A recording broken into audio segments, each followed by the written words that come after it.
Welcome again, as ever, fair listeners, as you embark upon this journey into Loathsome Things, a horror movie podcast, with your hosts most coolly, Josh, who is I, and John, who is thee. Thee, how are thee?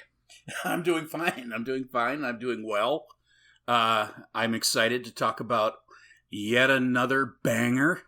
Oh, yeah, this banger sure does mash, doesn't it? Oh, shit. Yeah. Doing fine. Yeah, that's about it. How about yourself? Yeah, I am sick again, as you hopefully can't tell too well on your headphones, but if you listen carefully, it's like, oh, gross. I heard the snots. Ugh, like, obviously he is at least working with, like at most, one nostril. That's how I sleep every night for some reason. Yeah, it's great. Yeah. It's one of those where, you know, you know the one where, like, if the ceiling fan is hitting on your face, then it's just creating pure agony shooting up into your skull? It's one of those. Awesome. Yeah, it's good. But that's not what we're here to talk about. No. Here, let's give them something to talk about. We are starting October off a wee bit early. It's a very October-y podcast, and just because it's the later half of September doesn't mean we can't already be in October. So here we are. We are going to see who wore it best to prom with all three incarnations of the movie Carrie. I'm beside myself with excitement. Yeah, I am too. When you suggested this was last Christmas. We did this with Black Christmas, and we decided maybe December's not the right month for a horror podcast. Maybe we should, in fact, do October. And you were like, we should do all three Carrie movies, and I was like, what are you talking about, John? There are only two Carrie movies. And it turned out that I was thinking of this movie that we will be watching today, Brian De Palma's Carrie from 1973, and another Carrie movie that you didn't know about, whereas you were talking about two other Carrie movies that I didn't know about. So many Carrie. There's a lot of Carrie going on. Yeah. So, stick around with us throughout this extended month of October, because we will be reviewing all three of the movies titled Carrie. We probably won't do the Rage Carrie 2. Who could say? And then also in the middle of October, we have a little special treat for us and for you. Yeah, a little... Exactly. Yeah. Good stuff. All right, so today we're going to be talking Brian De Palma's original Carrie from 1976. This is the thing that kind of put Stephen King on the map, as far as in the movie realm goes, to the point that in the trailer they even misspelled his name as Stephen, not Stephen. It's Stephen. Yeah, Steve King. The book did put him on the map. I mean, that was the book that really launched his career. Yep. Yeah, it was his first big sell, and apparently he liked this movie better than his own book, so you know that it's doing something right whenever he's like, oh yeah, no, that's way better. Man! How about that ending, though? That book is a bucket of shit. So we're back to Stephen King. That was a little part of why I wanted to do Dreamcatcher a little bit earlier this year, so that we would have not been starting Stephen King out here. Just have a little later Stephen to like compare it to, and it's like the reverse of showing where things went wrong. It's like, oh, remember when things were well? Yes, exactly. The good old days. The good old ones. This movie stars Sissy Spacek as Carrie White, Piper Laurie as her mother Margaret, who thought that she was in a comedy. Like, she was cracking up between takes because her character was so over the top and she thought it was hilarious. Wow. She's the most, like, melodramatic element of the film by far. Oh my god, it's so big like hair. Oh my god, her hair is amazing. It is incredible. And it is not the only incredible piece of hair in this movie. We also have Amy Irving as Sue, who sometimes, if you look carefully, you can see the light reflecting off of the wig plastic down the part of her hair. It was amazing. It's like, oh, shiny treasure right down in there. Wig plastic. Perhaps the most hair of all is podcast favorite William Katt, who we last encountered in Steve Miner's house, who plays Tommy and Tommy's hair. He's fucking great. He's really good in this movie. He is amazing in this movie. He gets that little balance between the elements just right. Oh, it's so good. We also have Nancy Allen as Chris, John Travolta as Billy. A little piece of trivia on that. He ran from his filming on Welcome Back, Kotter to audition for this, and was still dressed as Vinnie Barbarino whenever he auditioned to play Billy. Oh my god, that's hilarious. Billy is a disgusting piece of work. Oh my god, yeah. I have topics to go over with Billy, because yes, he is physically repulsive at times. Oh my god. And of course we have the incomparable Betty Buckley as Miss Collins. Betty Buckley's great. She's great in this movie. It was fun to see her. PJ Souls is in here from Halloween fame and Rock and Roll High School, and this weird natural birthing video that I had to watch when my ex-wife wanted to have a natural childbirth. What? PJ Souls is a big proponent of natural childbirth. She wants children born all over the nation. America, give birth. There was this natural birthing was kind of like, it was like, I mean, it's in other parts of the world, that's how you do it. In the U.S., it was a movement, where women were like, hey, why do the doctors have all the control over the birth when I'm the one giving birth? And which totally all that stuff made sense.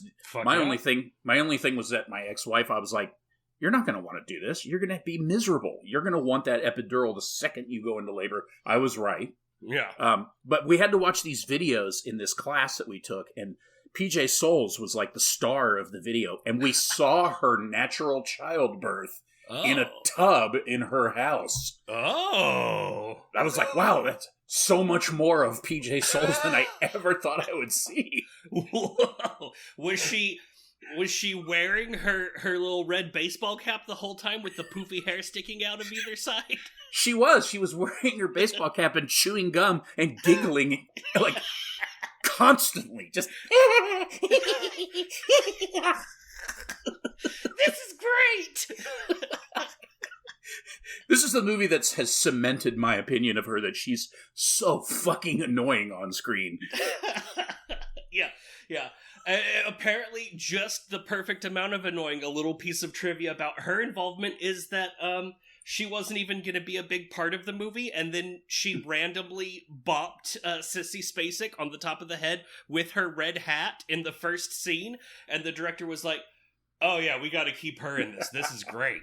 The camera likes her. She's cute. She has that 70s all-American girl look to her that is very much a person for her time, very 70s looking. Yeah. This whole movie is full of it. Like all of the characters really pop off the screen. They're really believable. Even the ones that don't get much in the way of lines, they feel like fully fleshed out characters. And there's the one character, Helen, with the big glasses, who's not important to the plot at all, but just adds a little bit extra oomph to everything. Edie McClurg. That's Edie McClurg from Planes, Trains, and Automobiles. Oh, fuck yeah. And nice. She's like, oh no. What? You're fucked. Fucking awesome. I love her. Yeah. There's a bunch of, the guy that plays the principal is great because he's such a douchebag. And keeps Cassie. You need to understand something. And then the other guy that I have to mention is the teacher with the greasy hair and the glasses. I love that guy. Yeah, he's so good. He looks like a horrible turtle man. He's so weird. Yeah, everyone did a great job on this movie. I would, Brian De Palma is amazing. horrible man. Yeah. Like, reading about, like, it's like, oh, wow, dude, fuck you. But this movie is great. Yeah, he's a tough dude to get behind as far as humanity is concerned. A fantastic director, definitely a maverick in Hollywood who really kind of pioneered some really interesting camera techniques and was also kind of infamous for pilfering other people's ideas and kind of making them his own. But at the same time, he never claimed that they weren't other people's ideas. He just liked, like, for instance, he was a big fan of Hitchcock, so he ripped a bunch of Hitchcock stuff, and he did it very effectively. But I mean, it's very few directors are able to, like, warrant their own documentary about how insane they are, but he definitely got his. Oh wow! I had no idea. There's a documentary about his process. There's a documentary. Look that up. It's I think it's more about him as a person and just how insane he is, basically. Oh, fun! For those that don't know, he directed such movies as Scarface and that first Mission Impossible movie, which made sense. I was like, oh yeah, this movie kind of does have a little bit of like a heist type feeling to it. Yeah. He did. Yeah. He did Dress to Kill. He did, as you had mentioned, The Untouchables. He did a bunch of weird. Before he went to Hollywood, he did a bunch of weird, like, independent stuff with Robert De Niro, as he was credited in one of the movies.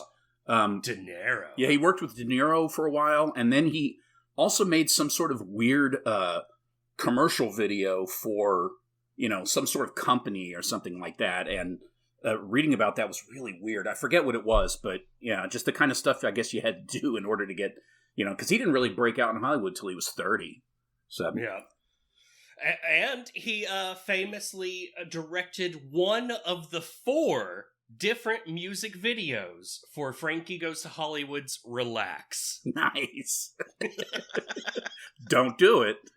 Yeah. When you want to suck it to it. Don't do it. We will need 4 different music videos for this song, please. The song's so deep it needed 4 videos to cover it. It's the early to mid 80s. We don't have a lot else to play. Oh, Sidney Lassick plays the teacher. I have to put that in there because I love that dude. Yeah. He's great. He's great in this. A lot of it, like, eventually I was like, all right, I can't include all these people because each one is like a rabbit trail, especially amongst, like, the horror community. Yeah. It's like, oh yeah, this person went on to do all the things. Amy Irving Sue reprises her role as Sue in The Rage Carrie 2. Yeah. It's like, fucking nice, dude. That's awesome. The only person that survived.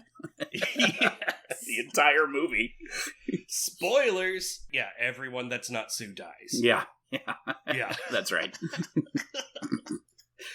I guess anything else you want to say, John, before we launch ourselves into this 500 words or less synopsis of the film? No, I think I'll save everything for, after we kind of, or as we go through and after.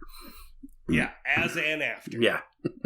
All right, here we begin. So if you aren't ready for other spoilers, stop listening now and go watch the movie. You should watch the movie. Yeah, please watch the fucking movie.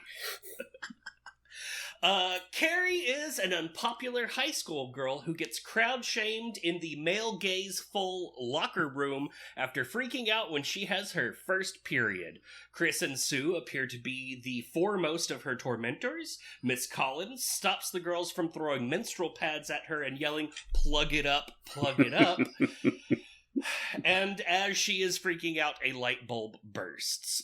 She is sent home to her creepy religious mom, who reprimands her for being sinful by quoting the not Bible to her and locking her in a broom closet with a glowing statue of Saint Sebastian.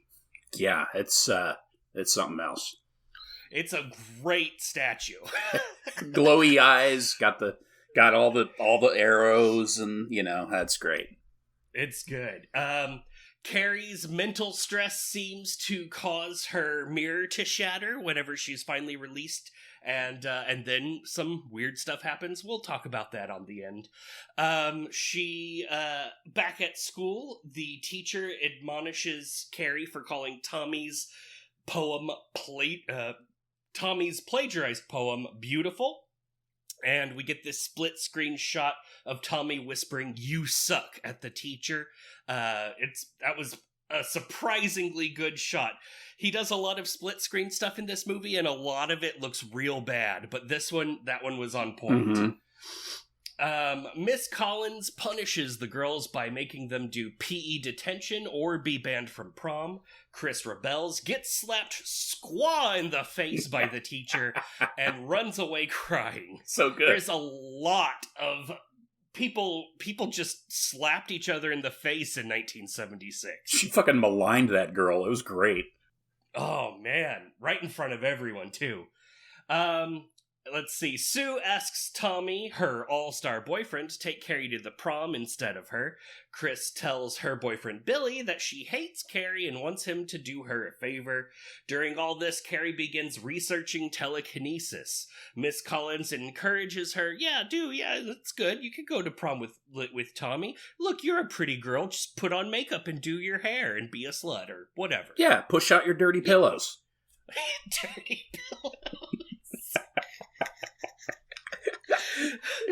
Why would Piper Laurie ever think this is a comedy? It kills me every time.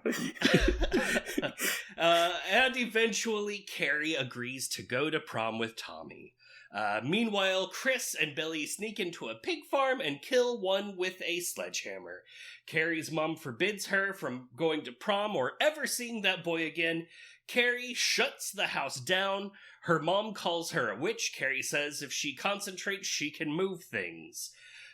Chris and Billy then set up a bucket of pig's blood in the rafters above the prom stage.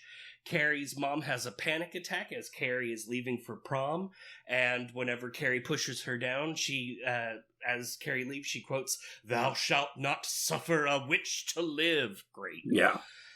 The night of prom is magical. Chris plotted for Carrie and Tommy to win prom king and queen. No, wow, I really got that wrong. See? Dayquil. Chris and Billy are hiding under the stage with a rope tied to the pig's blood. Carrie has a completely magical night, which I already said. Jesus, wow. All right. They're announced as prom king and queen. They go up on stage, and Carrie is doused with the bucket of blood, which then falls and takes Tommy all the way out. It's so great. Chris and Billy slink away just before Carrie goes Super Saiyan and kills everyone at the prom with a fire hose, electricity, fire, and just pure crushing power. It's a long scene, and it's probably more impressive in 1976 than it is now. Yeah, fair enough, but it does have its moments of sheer power. Yes. It goes on for quite a bit. It does. Yeah, for a centerpiece, it loses a little bit of its punch over the length of it. That's true. But there are definitely some great moments. Yeah. That hose going around, hitting baseball cap girl, and just knocking her all the way out. Guys getting electrocuted on the micro stand. That was great. Yeah. Oh man, and this was before. Let's say that school shootings were commonplace. Yeah.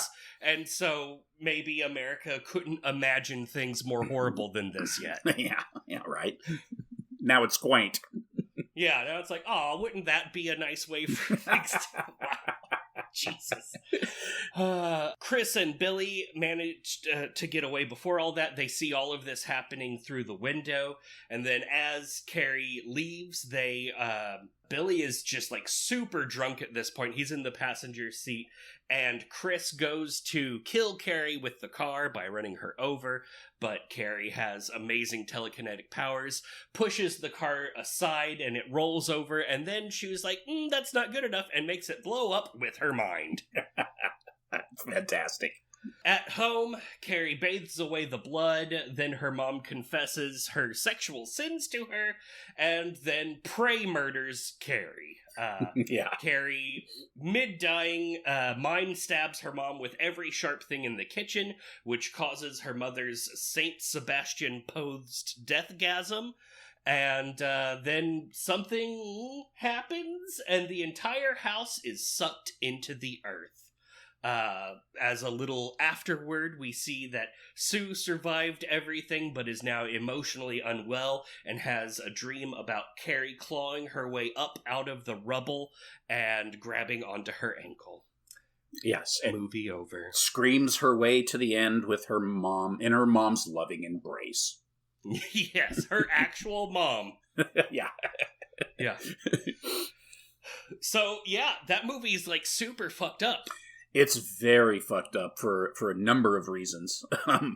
It's I mean, obviously a big riff on girlhood changing to womanhood and, the female power, the female's role in culture and stuff like that. But then there's just these elements that are, there's stuff that's problematic, of course. It's the 70s. Mm-hmm. You don't need a 10-minute opening scene with prepubescent naked women full bush running around jumping in slow-mo, and you don't need the main character to be basically slow-mo fondling herself with the camera 6 inches away from her skin while her hand is like between her legs, and then it shows the shower nozzle, which just looks like a giant metal penis just squirting water all over her.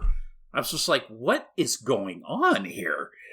Yeah, I think an argument could be made for the artistic merit of a little bit of it, yeah. But it's just overly long, and it's real pervy. Yeah. Like, yes. Also, all of those girls did not want to. They were like, no, could we just not do it? And then Brian De Palma convinced them by showing them nude footage that they'd already shot of Sissy Spacek. He was like, no, look, she's naked in all of these scenes, and apparently that was enough to get them to be like, oh, okay. And from what we've learned about Hollywood in the years since, sure, that's how it went. Yeah.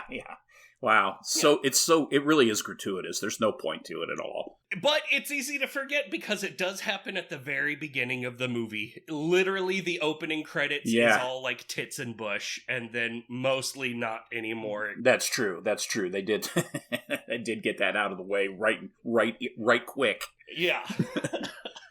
Yeah, there's some weird stuff in this movie. I like the scene. Of course, I'm going to jump around, but yeah. I like the scene where, okay, so they've been tormenting her. They did the whole plug her up thing. They rained, like, it was way over the top. Like, just, oh, yeah.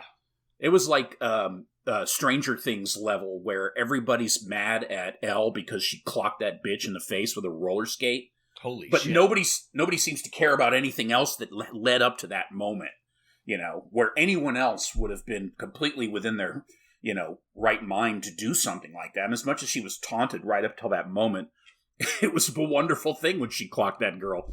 But this release we don't get until the very end of the movie, and it is a wonderful thing, but it's quite the reaction. Yeah. But I like when she's in the principal's office after all of this has gone down, and the teacher's trying to explain to the principal in this weird, like, sort of sympathetic, but more just, you need to understand that Carrie's a total fucking freak. So go easy on her, as if that somehow passes for sympathy. And then when they bring her, he's like, all right, send Cassie in, please. And Carrie comes into the office and they're talking.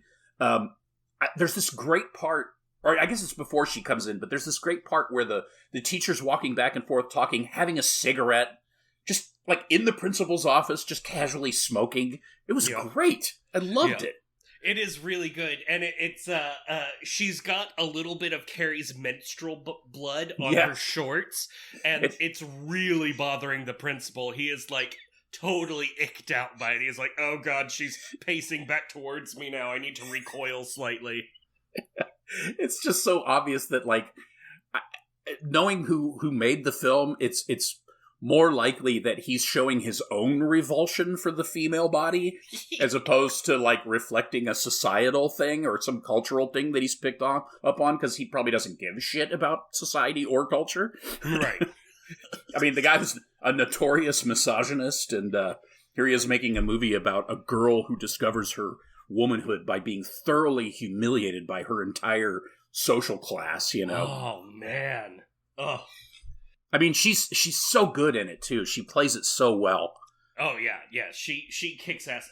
All of the actors did a great job in this. It is mind-boggling how good this movie is put together, considering how badly I feel like it could have gone.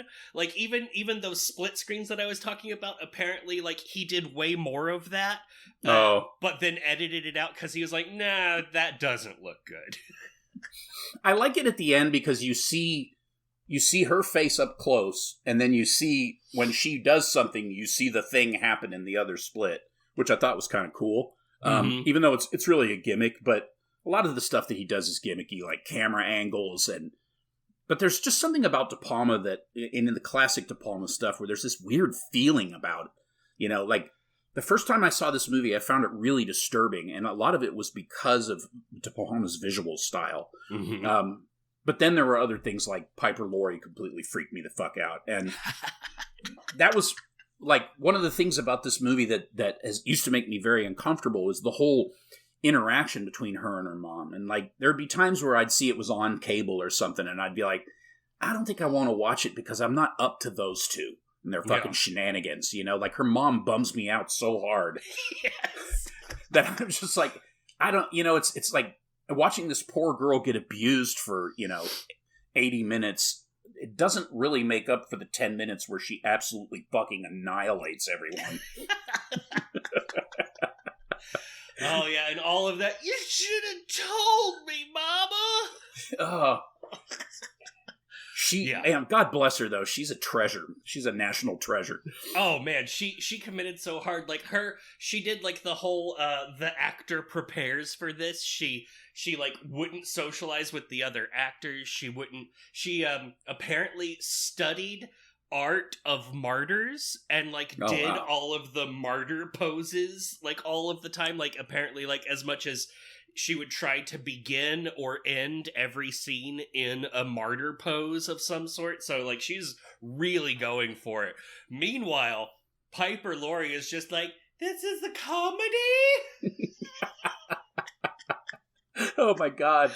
That weird accent that she has, I don't even know what it is. It's just that weird American formalism that was a thing back then. Yeah, the post-transatlantic accent. Yeah, it's great. You're dirty! Your dirty pillows! Dirty pillows. Yeah, her poses, that's true. Carrie's poses or Sissy Spacek's, like, physical acting really brings a lot. Like, that's what saves the end of the movie is, like, her reaction when the blood lands on her and her eyes are enormous, like manga eyes. Man. The look on her face is believable. It's like, this girl is ruined. Like, there's no coming back from this, you know? Yeah. That's the way she looks. Like, and then when you see her in the tub later, it's hard to kind of rectify because she was so far gone in that scene, you know? Yeah.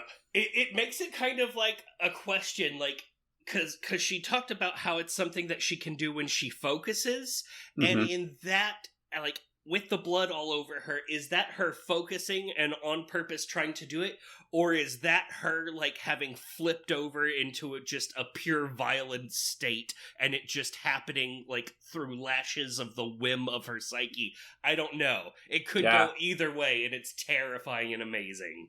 It is. Like, there's certain moments that always stick with me, like when she leaves the auditorium, like the way her body looks, like, you know, the way she's just moves, and then the scene where she makes the car flip with Billy and Chris in it, and like the way she turns around and bends her body in this weird way, and the car just kind of goes by her, and then she turns and looks. It's so creepy looking. It's great. So good. So fucking good. Oh, this movie is awesome. I wanted to bring up the way, like, I don't know if it was Brian De Palma or if it was just John Travolta himself being purely inspired, but Billy cannot drink a beer without getting it all over his face. And I love it. It's true. Billy is really stupid, and he gets really butthurt every time his girlfriend calls him a dumb shit, because he's a total fucking dumb shit. He's a total dumb shit. It's awesome.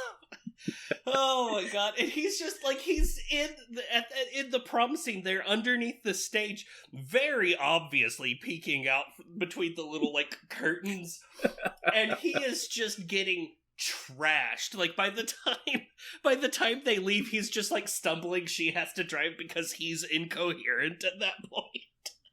It is a nice little plot twist that he's an idiotic drunk. Yeah. He just thinks it's a cool prank, and she's like, I'm gonna murder this bitch with a car. He's like, kill a pig with a sledgehammer? Sure. Yeah, why not? That wasn't disturbing. No, he's just empty inside and needs to fill it with light beer. And outside, apparently. Yeah, he's just not good at getting it into his mouth. He just pours it near his face, and then whatever goes in. Yeah. Which is bonus. Bonus. There's also that weird, like, blowjob scene where she's first, like, she's like, Billy, like, she's, it's so surreal because she's, like, going down on him, but she's just able to say his name in a constant stream, and it doesn't sound like there's anything in her mouth at all. No, it's the most sanitary blowjob of all time. Yeah, Billy, I hate Carrie. And he's moaning the whole time. Yeah, he's got, like, his hands are up on the ceiling of the car. He's such an idiot.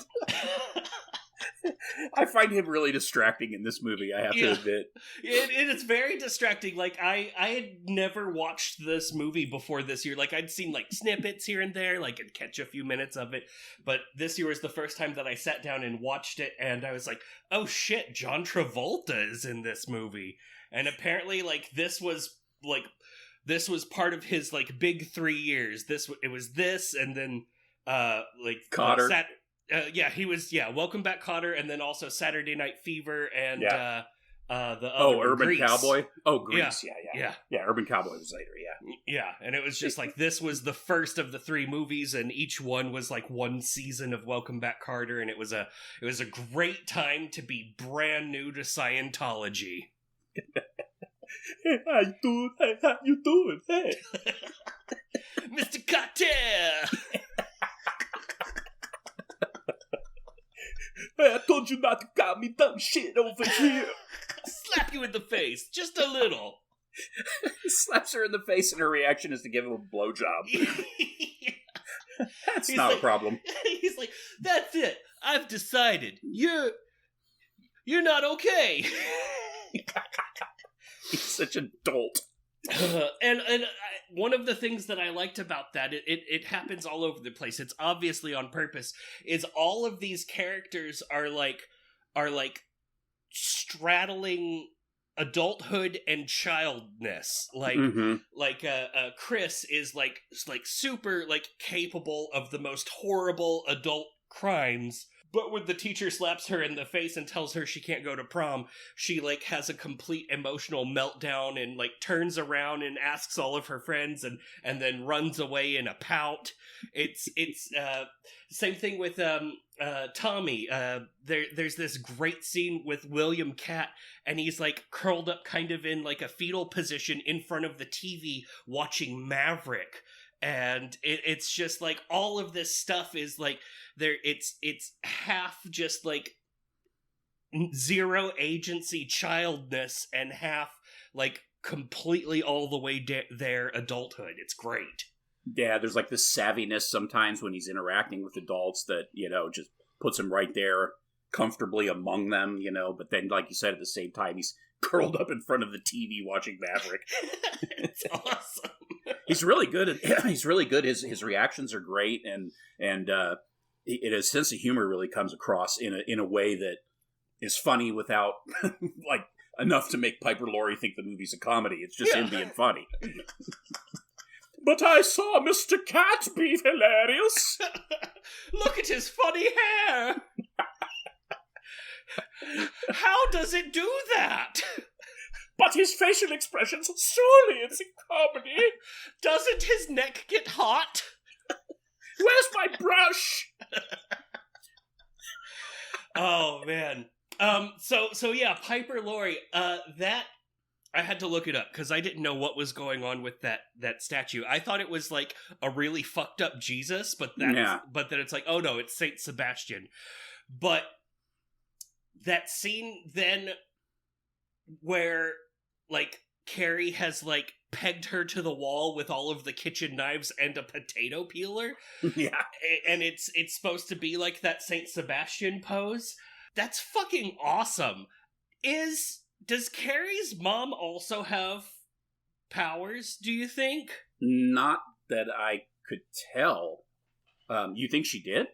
I want to make the argument that she did, because not only did she predict that they were all going to laugh at Carrie, she also precognited, and it took Melanie to point this out to me, by the way. Full credit to Melanie. She's like, your dress is red. And Carrie's like, no, Mama, it's pink. And then by the end, the dress is in fact red. And I'm thinking that, like, Carrie didn't really seem like she was trying to pull the house into the earth. Yeah. I think that was her mom doing, like, a whole Samson number, you know, like, even, like, arms up to the side like that, and, like, pulling the house down. Like, I think that was her suffering, not the witch to live. Actually, that's a really interesting take, because you know when Carrie grabs her mom, and first of all she takes that one knife out of her hand, but then she pulls the other one out and makes that noise. It's so great. She takes her mom into the prayer closet, and they're in there.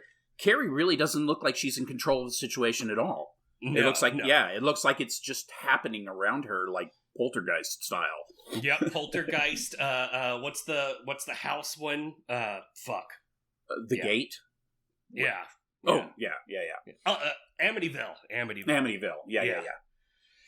Yeah, it doesn't look like that's something that Carrie's like, well, now I'm going to bury myself in the rubble of a future for sale sign. It really looks like she's, like, scared and, like, why is this happening? And I kind of get the idea that that's her mom is like, rah! Yeah. Good grab by Melanie, because that bit about her dress being red is actually pretty clever little maneuver there. I didn't even catch that. That's great. Yeah. No, Mama! I watched this movie like 5 times before today, just like over and over again. And then I was watching it before we recorded, and Melanie came in for the second half of the movie. And then she was like, oh yeah, and her mom said her dress was red. And I was like, God damn it, that's fucking brilliant. She's like, she said her dress was red, see you later.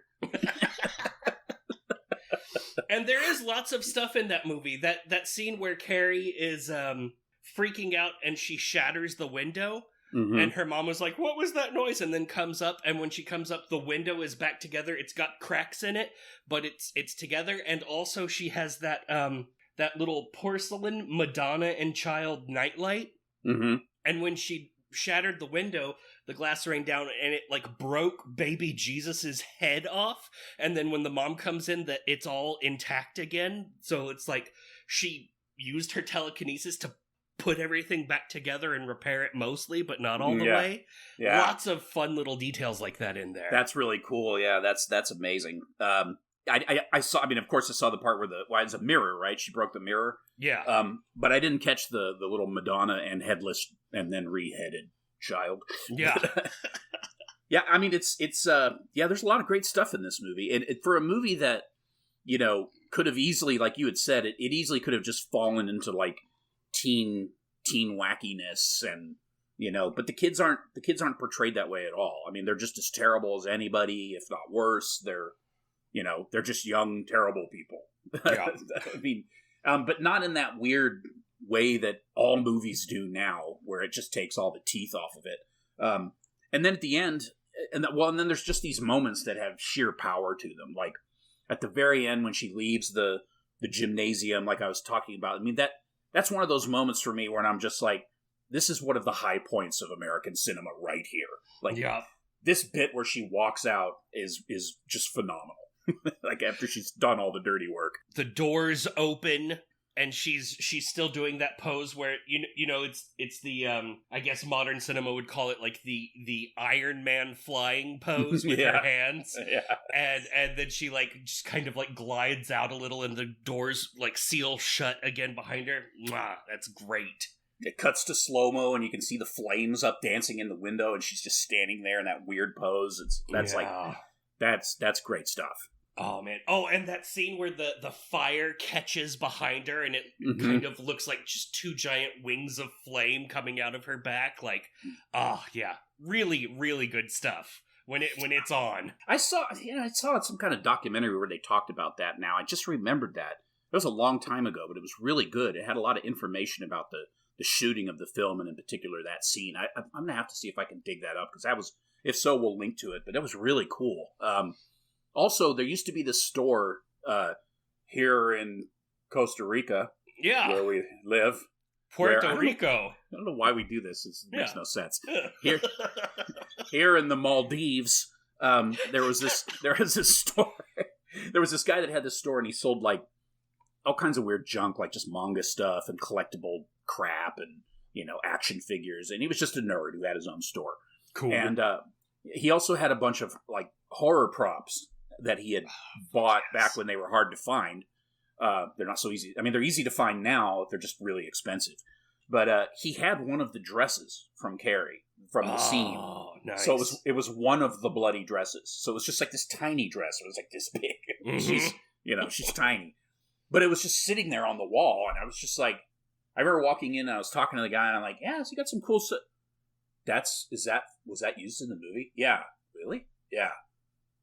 Wow. And then I'm like, well, anyways, I mean, that's so wait, so this was in the movie? Yeah. Okay. Wow. Okay. Wow. So these are this is neat. But what are these? Wait a minute. So about the dress. Yeah. I was just like, I was like, this was in the movie? Can I try it on?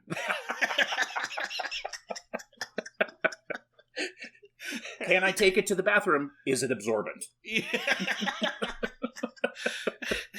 It looks like it's just a thin sheet of silk, right? Yeah. It's really not much of a dress, is it?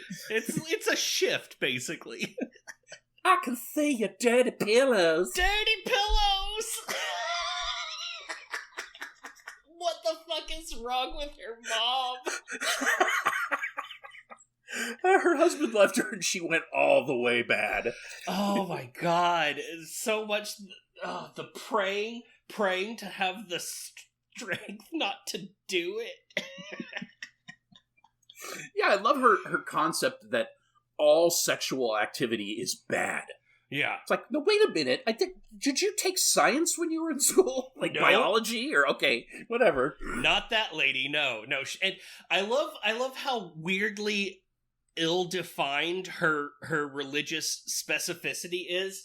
Because, like, she's got Catholic stuff going on, She does the little sign of the cross with her butcher knife, and they have the statue of Saint Sebastian. But then she also has like weird Jehovah's Witness style tracts that she reads from than the Bible. It doesn't really seem like she's part of a religious community at all.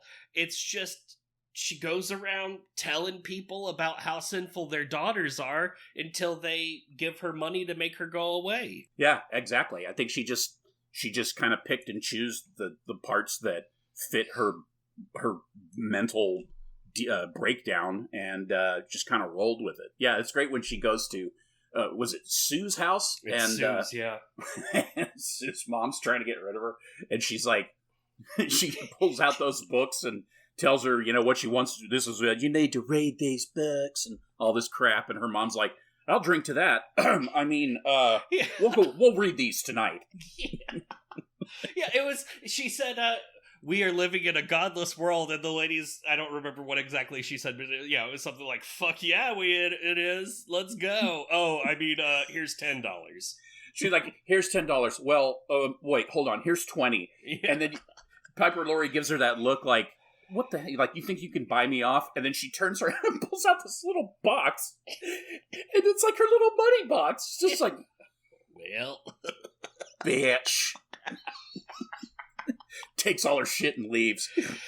Oh man, this movie is it's crazy all over the place, stuff like that. I want to know all of the trivia about it, but I'm definitely too lazy to find out. It's a great film, man. I'm really glad that we are covering it. It's I can say with 100% confidence, since I've seen the other two films, they're not as good as this one. Oh no, I still haven't seen the one with Chloe Grace Moritz. I've seen the Angela Bettis one once, but not paid close attention to it. But yeah, I wouldn't expect them to be as good as this, because I mean, how would it? You couldn't even do that.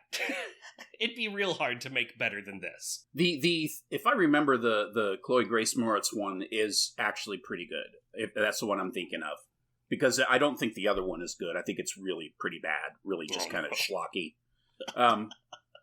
But then I've also seen the part 2, which I forget what that one's called. But The Rage, Carrie. The Rage, yeah, and that's fucking terrible. It is. It's at least original, though. They were like, all right, but we're going to take it in a new direction with a new idea.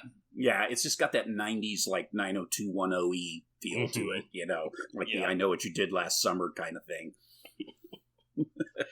So what do you make of the weird mixed-in humor in this movie? Like even whenever, like, the shit's hitting the fan, they've got that scene with John Travolta running into the drums. There's the scene with the girls at the hair salon, and then the 3 guys renting tuxedos, and of course that music, and then all of a sudden, while the guys are talking about tuxedos, it does a fast forward. Yeah, what the hell was that? Like, what the fuck? It's one of those like effects that signifies zaniness, which. Like you're watching fucking, like, Benny Hill or something, you know? It's like, wait, that is so out of place here. What? I guess, I don't know, like, maybe De Palma was just throwing shit against the wall just to see whatever would stick. Like, it's his first real kind of breakthrough film, I guess, right? But, yeah, I mean, those, I don't know, for some reason those things, they don't bother me, but they don't need to be there either. Yeah, it didn't take me out of the movie, but it was just strange for that decision to be made. Like, now we will fast forward through exactly 15 seconds of footage and then pick it back up at the end. It's funny because, you know, reviewing horror movies now is, you know, like, it would be really funny to have a horror movie podcast with kids that were like 16, so that they could talk about movies, like how much they were traumatized by them and stuff, you know. Because, like, the first time I saw this movie, I wasn't traumatized by it, but it was pretty disturbing, and it definitely had its moments. And like I said, you know, there were times when I was a lot younger where I would not watch it again because I wasn't emotionally up to dealing with Piper Laurie. Mm-hmm. You know, she was just too much, you know, like, she was just, and that kind of stuff was, now I think it's hilarious, even though it is too much. I mean, it's over the top, like, Maybe he was trying to offset some of that seriousness delivered by Piper Laurie, who thought she was in a comedy, by putting comedy in the movie. I don't know, maybe they were having a lot of fun making the movie, and he just put some of that in there. I have no fucking idea, because it does seem out of place. It really does. It's a very strange choice, but it's okay. Yeah, I mean, maybe it's his ham-fisted attempt at trying to connect with young people. Maybe. That he has no understanding of or something. I don't know. Even like all the way at the end, like you mentioned, that sound effect of her mother's knived hand coming out of the wall as the house is collapsing on top of them. It's like, well, what is that? What, did somebody just pop a plunger off the side of the tub? How much cocaine are you on, Brian? That's probably quite a bit. Yeah. The one thing Go ahead. No, I was going to say one little tiny thing that did bother me for some reason is the scene where Carrie makes the car flip, makes Chris's car, Billy's car flip that's Chris is driving. That I like how she's just walking down this random dirt road that they've clearly selected because this is a place where they can blow up a car. Yeah. But the rest of the movie takes place in this beautiful California neighborhood, and everything's pretty and nice, and they use hazy filters and, all this, like, weird, like, soap opera music. And then all of a sudden there's this weird, harsh, like, starkly lit scene on this shitty-looking dirt road. It's just in the middle of nowhere, and they somehow find her, and then she slaughters them, and then she's home. Yeah. Not only that, but before all of that, the fire truck drives by her, That's right. very traumatized-looking young woman, drenched head to toe in blood, right. And the fire truck's just like, nah, man, we got a fire to go to. We can't stop to help you. Too bloody. We don't have time. You know what? We probably shouldn't. She's on her lady stuff. I do remember that in one of the sequels, if I remember correctly, the very end where, like, the scene that I just described, like, that film's version of that scene is fucking awesome. Oh, okay. Like, she crushes the car with them in it or something. I can't remember. It's something, but it works really well. I was like, oh, okay, that's a nice way to modernize it. Yeah. That was disgusting. Apparently that scene is where, like, the book ends, where, like, Carrie just, like, collapses next to a road, and Sue finds her and is like, I wasn't part of the prank, and Carrie was like, okay, I'm dead. And that's Stephen King, ladies and gentlemen. The book that launched a career. Fuck yes. Let's see, what else do I have? Casual violence against women is really, really all over the place in here. Yeah. That's really it. That's all the things. John, who would you say is the motherfucking asshole of this movie? Oh man, there's a lot of them. That's tough. I mean, there's a couple easy people like Chris. Yeah. And there's, everybody's just so terrible. I think I'm just going to go with John Travolta because I've never liked him. Yeah. I've always felt that he was a motherfucking asshole.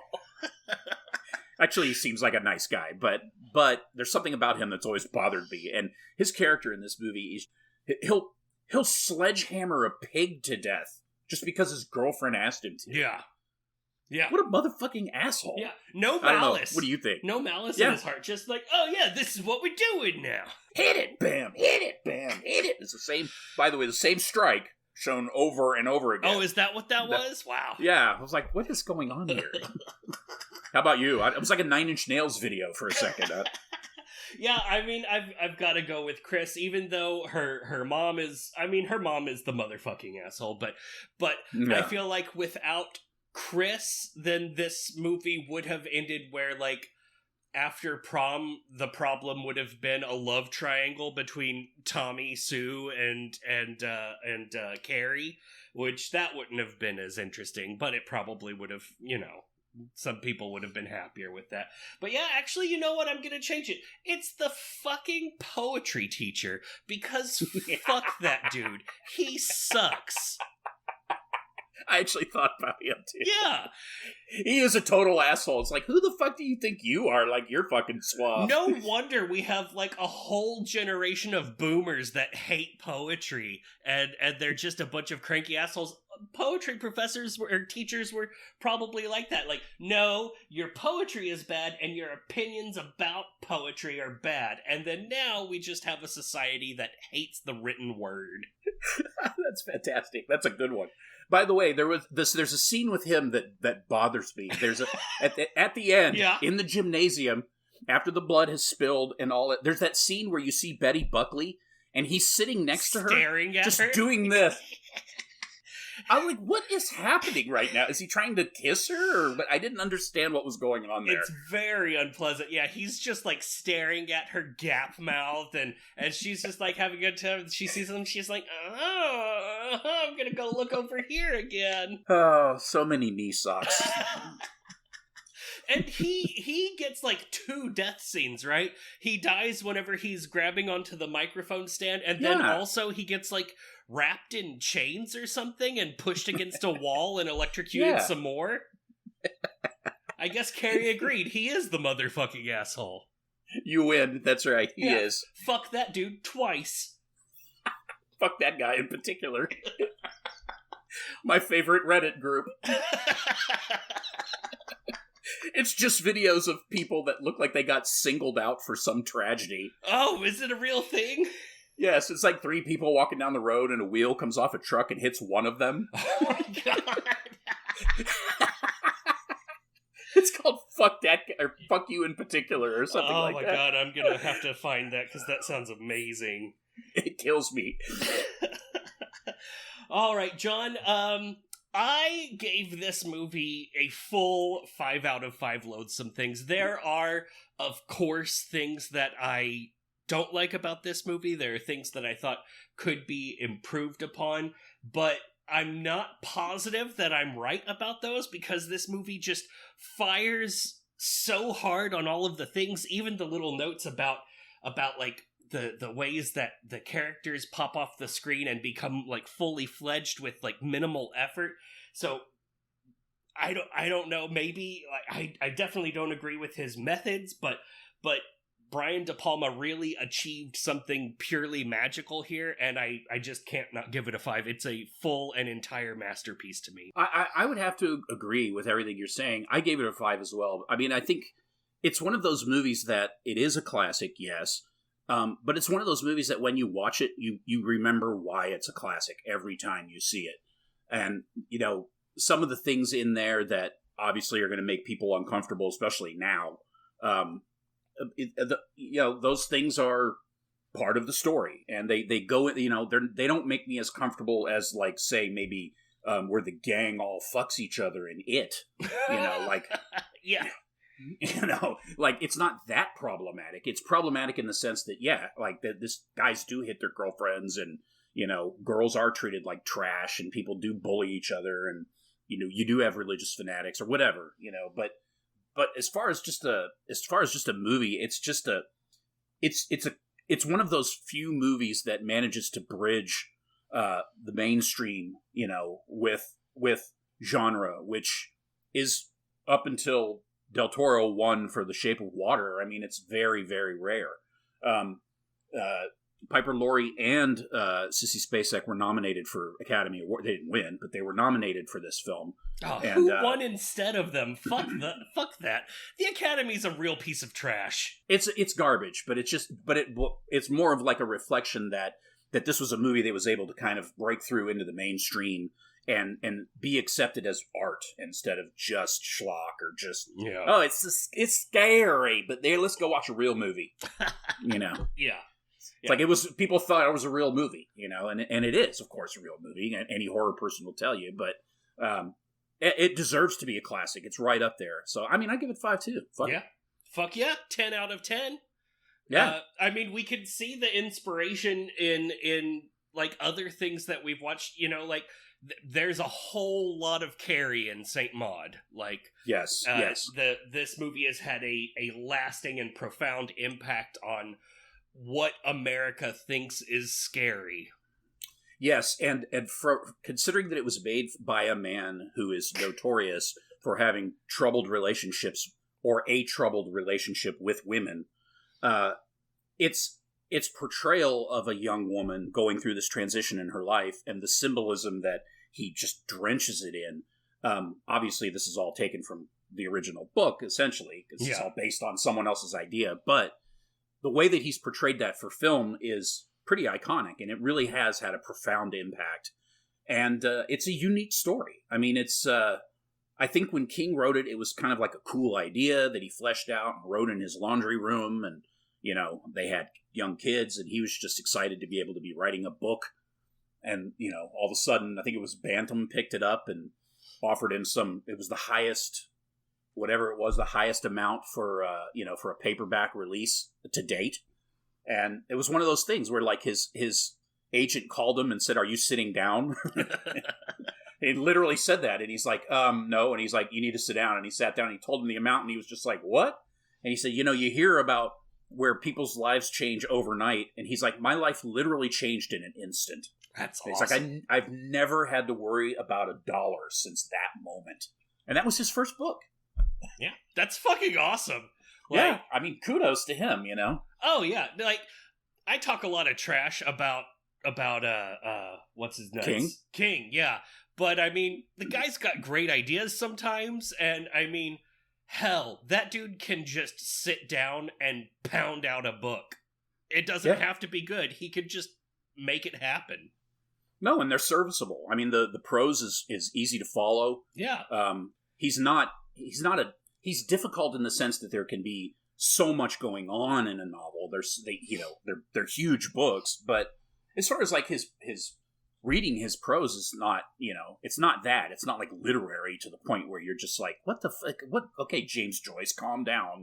Yeah. You don't need a guide with you when you're reading fucking Stephen King. It's just every man meat and potatoes prose style, and I love that when it works. Yeah. I mean, I love any writing style when they work. It can be super complex as well, I guess. But as fans of the written word, it's Stephen King, when he does it right, for sure. And he's got a unique voice, no doubt about it. I mean, the guy's carved out his own mythology. And, we just took a shit all over Dreamcatcher. Yeah, but he hates that book. But he hates that book. We didn't read it. But if the movie's anything like the book's a bucket of shit. Yeah. Yeah. I mean, you don't need a no fear Stephen King in order to read it, but it's also not like just pure doggerel. It's not, 50 shades of needful things, he's a competent writer, and if he's bored, he's just gonna sit down and punch out an entire novel, and that's fucking awesome. And he has a lot of really cool ideas. Yeah. He also has some really cringy ideas, but you know what? He's able to make that happen, and that's fucking awesome. So, good on you, Stephen King. You seem like you're an alright dude, too. Yeah, he does. I mean, he seems like he's got his head on pretty straight. Yeah. Overcoming multiple addictions will probably bring you to an all right place of realization. And that's fucking difficult too.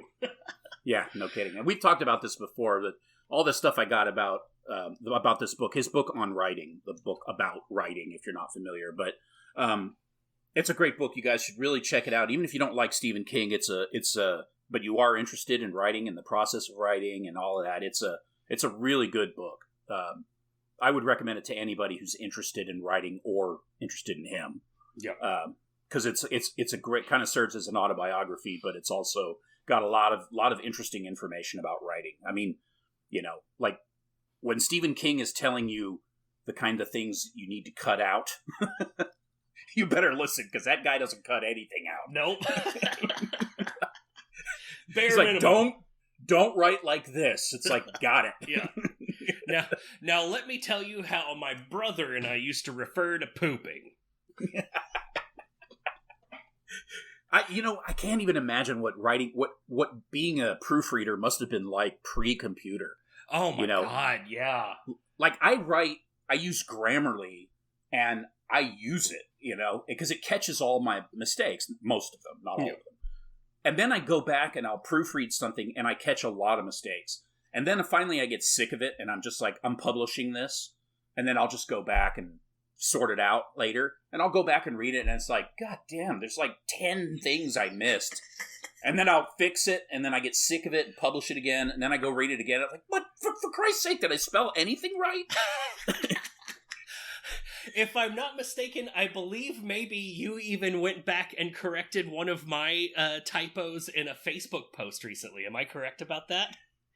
I'm really good at spotting typos in other people's things, but when I read my own stuff, I get caught up in my thought process of the writing itself. Yeah, and so it's a lot harder for me to be objective about it. It's tough. Well, not to jack our own loathe, but your writing is really good. Your Substack is really interesting. I recently read your entry about well, I guess it was the entry about guitar playing. I was going to say the one about your uncle, but then not about your uncle, not about your mom. I guess it's about guitars. Yeah, it's about your history with the guitar, and I didn't realize until I read that about the difference between the types of guitars. We used to have a nylon string guitar. Now I'm like, wait, is that a classical? There's a difference between types of acoustic guitar? I had no idea. It is. It's classical, and they are more forgiving with the sound because the strings are nylon, so they're softer, and they have warmer sound. You know, steel is steel, or metal or whatever. It's got a more ding, like more, you know. So if you're playing it right, that can work to your advantage. But if you don't know what you're doing, it's like, it's torture, you know. It's agonizing. Like it just magnifies every error. Yeah. But thank you, I appreciate that. It for people that are listening, if you're, you know, interested at all, I'm in the process of covering all the Hellraiser movies.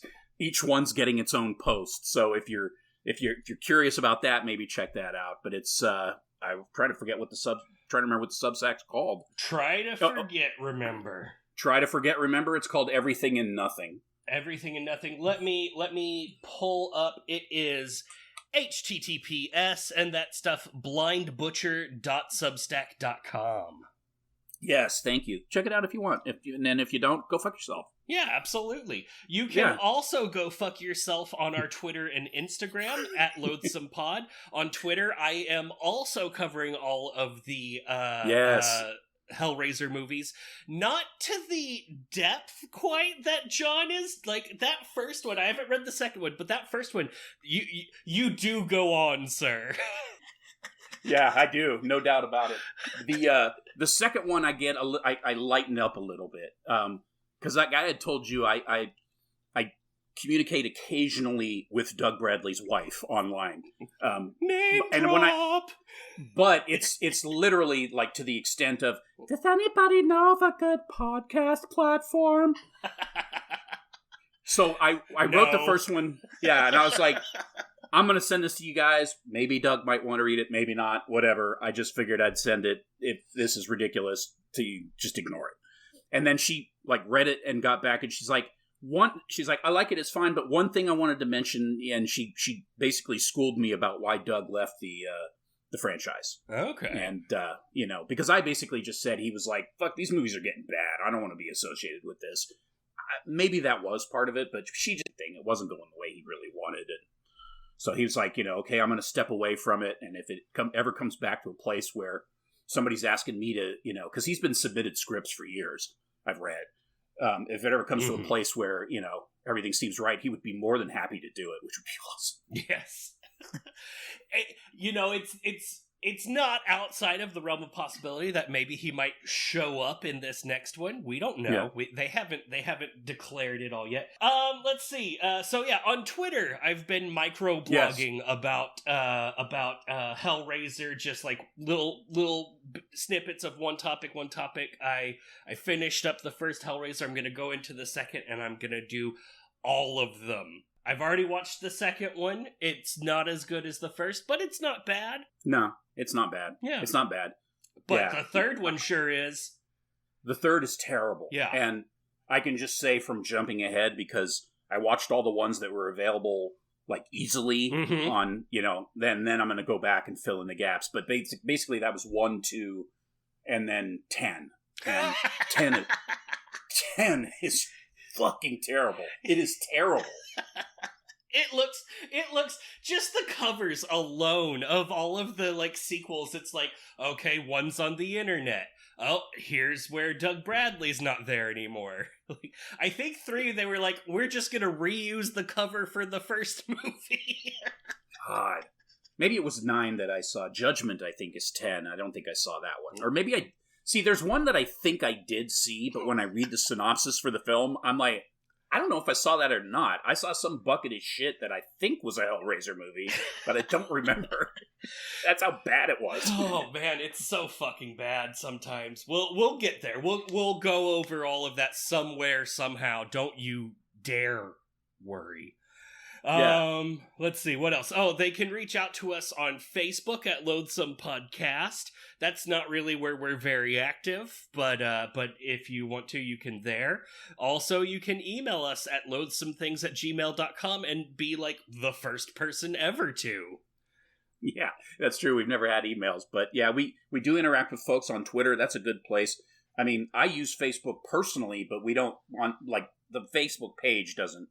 It's not good for that kind of stuff. No. Also, Facebook can suck it. Yeah, Facebook can eat my balls. Yeah. Fuck them. Yeah. Fuck Meta. You have anything to say to the nice people, John? Thank you for tuning in, nice people, and I'm sorry that you all have to die.